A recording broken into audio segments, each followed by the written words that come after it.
สวัสดีค่ะวันนี้เรากลับมาอ่านเรื่องของบ้านเล็กในป่าใหญ่กันอีกครั้งตอนนี้เป็นตอนที่10ภาคที่1ซึ่งป้าอ้อยแยกออกเป็น2ภาคเรื่องราวบ้านเล็กในป่าใหญ่เป็นวิถีชีวิตชาวบ้านดั้งเดิมที่เกิดขึ้นในวิสคอนซินเป็นเรื่องที่น่าสนใจอ่านแล้วสนุกสนานมาฟังกันค่ะ Reading English Story ของป้าอ้อยเรื่องราวที่คนอ่านชอบมากทีเดียวและหวังว่าทุกท่านที่เข้ามารับฟังก็ชอบด้วยเช่นกัน Chapter 10 Part 1 Now it was summertime and people went visiting. Sometimes Uncle Henry or Uncle George or Grandpa came riding out of the big wood to see Pa. Ma would come to the door and ask how all the folk were, and she would say, Charles is in the clearing. Then she would cook more dinner than usual, and dinner time would be longer. Pa and Ma and the visitor would sit talking a little while before they went back to work. Sometimes Ma let Laura and Mary go across the road and down the hill to see Mrs. Peterson.The Petersons had just moved in. Their house was new and always very neat because Mrs. Peterson had no little girls to much it up. She was a sweetie, and she let Laura and Mary look at the pretty things she had brought from Sweden, lace and color embroideries and china. Mrs. Peterson talked Swedish to them.And they talked English to her, and they understood each other perfectly. She always gave them each a cookie when they left, and they nibbled the cookies very slowly while they walked home. Laura nibbled always exactly half of hers, and Mary nibbled exactly half of hers, and the other half they saved for baby Carrie. Then when they got home,Carrie had 2 half cookies, and that was a whole cookie. This wasn't right. All they wanted to do was to divide the cookies fairly with Carrie. Still, if Mary saved half her cookie, while Laura ate the whole of hers, or if Laura saved half and Mary ate her whole cookies, that wouldn't be fair either. They didn't know what to do.So each saved half and gave it to baby Carrie. But they always felt that somehow that wasn't quite fair. Sometimes the neighbors sent word that the fairy was coming to spend the day. Then Ma did exact cleaning and cooking and opened the package of sour sugar. And on the day set,A wagon would come driving up to the gate in the morning, and here would be straight children to play with. When Mr. and Mrs. Howard came, they brought Eva and Clarence with them. Eva was a pretty girl with dark eyes and black curls. She played carefully and kept her dress clean and smooth. Mary liked her death.But Laura liked better to play with Clarence was a redhead and figure and always laughing. His clothes were pretty too. He wore a blue suit buttoned all the way up to the front with bright gilt buttons and trimmed with red, and he had copper-toe shoes. The strips of copper across the toe were so glittering bright that Laura wished she were a boy. Little girls didn't wear copper toes. Laura and Clarence ran and shouted, climbed trees, while Mary and Eva walked nicely together and talked. Ma and Mrs. Howard visited and looked at a Goldie's Lady's book which Mrs. Howard had brought. And Pa and Mr. Howard looked at the horses and chirruped and smoked their pipes.Once Auntie Lottie came to spend the day. That morning Laura had to stand still a long time while Ma unwound her hair from the cloth string and combed it in long curls. Mary was all ready. sitting primly on a chair, with her golden curls shining and her china blue dresses fresh and crisp. Laura liked her old red dress, but Ma pulled her hair gracefully, and it was brown instead of golden, so that no one notices. Everyone noticed and admired Mary's. "There," Ma said at last, "your hair is curled beautifully, and Lottie is coming. Run, meet her, both of you, and ask her which she likes best, brown curls or golden curls." Laura and Mary ran out of the door and down the path, for Auntie Lottie was already at the gate. Aunt Lottie was a big girl, much taller than Mary. Her dress was a beautiful pink, and she was swinging a pink sunbonnet by one string. "Which do you like best, Aunt Lottie?" Mary asked. "Brown or curls or golden curls?" Ma had told them to ask that, and Mary was a very little girl who always did exactly as she was told. Laura waited to hear what Aunt Lottie would say, and she felt miserable. "I like both kinds best," Aunt Lottie said, smiling. She took Laura and Mary by the hand, one on either side, and they danced along to the door where Ma stood. The sunshine came streaming through the windows into the house, and everything was so neat and pretty. The table was covered with a red cloth, and the cook stove was polished shining black. Through the bedroom door, Laura could see the trundle bed in it, placed under the big bed.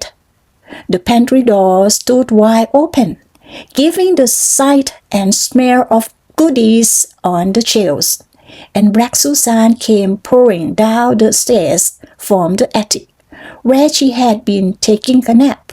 It was all a present, and Laura felt so gay and good that no one would ever have thought she could be as naughty as she was that evening. Aunt Lottie had gone, and Laura and Mary were tired and cross. They were at the wood pile, gathering a pan of chips to kindle the fire in the morning. They always hated to pick up chips, but every day they had to do it. Tonight they hated it more than ever. Laura grabbed the biggest chip, and Mary said, "I don't care. Aunt Lottie likes my hair best. Anywhere, golden hair is lots prettier than brown." Laura's throat swelled tight, and she could not speak. She knew golden hair was prettier than brown. She couldn't speak, so she reached out quickly and slapped Mary's face. Then she heard Pa say, "Come here, Laura."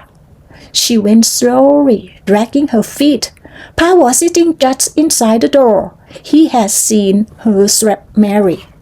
"You remember," Pa said, "I tell you girls, you must never strike each other."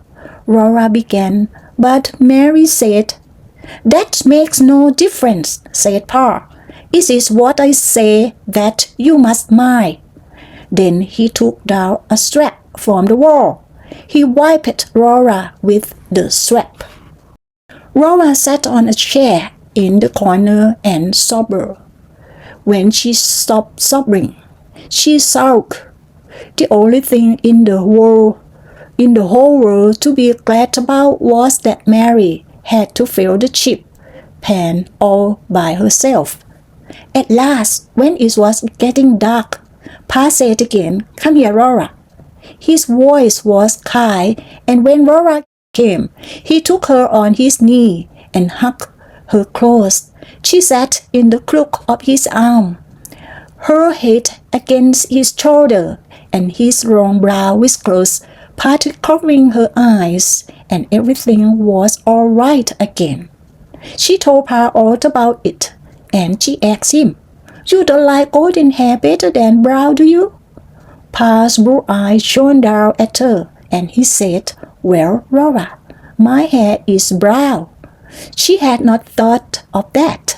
Pa's hair was brown, and his whiskers were brown, and she thought brown was a lovely color, but she was glad that Mary had to gather all the chips. In the summer evening, Pa did not tell stories or play the fiddle. Summer days were long, and he was tired after he had worked hard all day in the fields. Ma was busy too.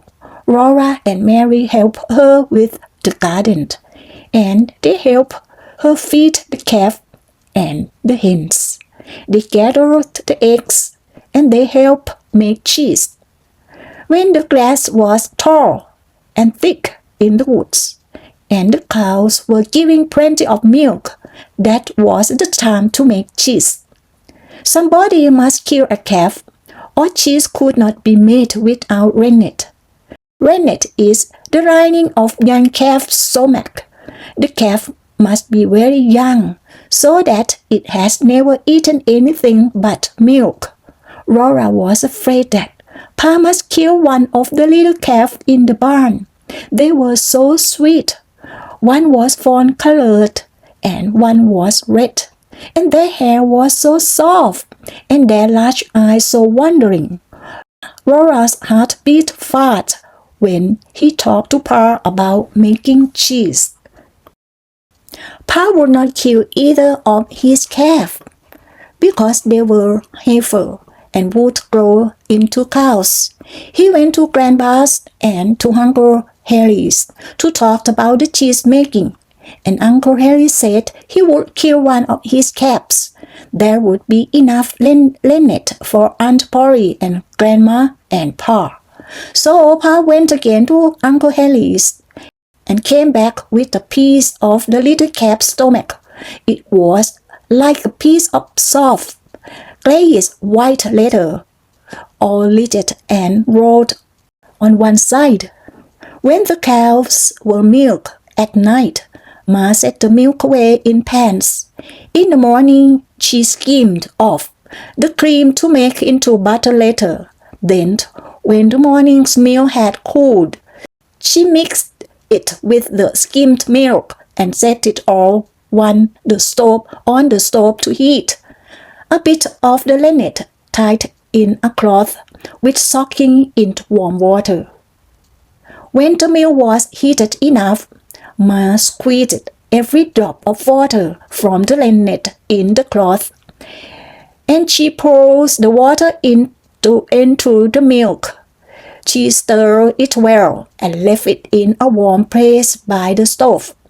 In a little while, it thickened into a smooth, quivery mass. With a long knife, Ma cut this mass in a little squares and let it stand while the curd separated from the whey. Then she poured it all into a cloth and let the thin, yellowish the whey drain out. When no more whey dripped from the cloth, Ma empties the curd into a big pan and salted, turning and mixing it well. Laura and Mary were always there, helping all they could. They loved to eat bits of the curd when Ma was salting it. It squeaked in their teeth. Under the cherry tree outside the back door, Pa had put the board of praise the cheese on. He had cut 2 groves the range of the board and laid the board on blocks, one end a little higher than the other. Under the lower end stood an empty pail. Ma put her wooden cheese hoop on the board, spread a clean, wet cloth all over the inside of it, and filled it, heaping full of the chunks of salt curd. She covered this with another clean, wet cloth and laid on top of it a round board, cut small enough to go inside the cheese hoop.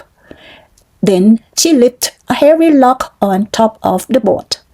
All day long, the round board settled slowly under the weight of the log, and whey pressed out and ran down the groove of the board into the pail. Next morning, Ma would take out the round pale yellow cheese as large as a milk pan. Then she made more curd and filled the cheese hoop again. Every morning she took the new cheese out of the press and trimmed it smooth. She sewed a cloth tight around it and lapped the cloth all over with fresh butter. Then she put the cheese on the shelf in the pantry. Every day she wiped every cheese carefully with a wet cloth, then lapped it all over with fresh butter once more and let it down on its other side. After a great many days, the cheese was ripe, and there was a hard ring all over it.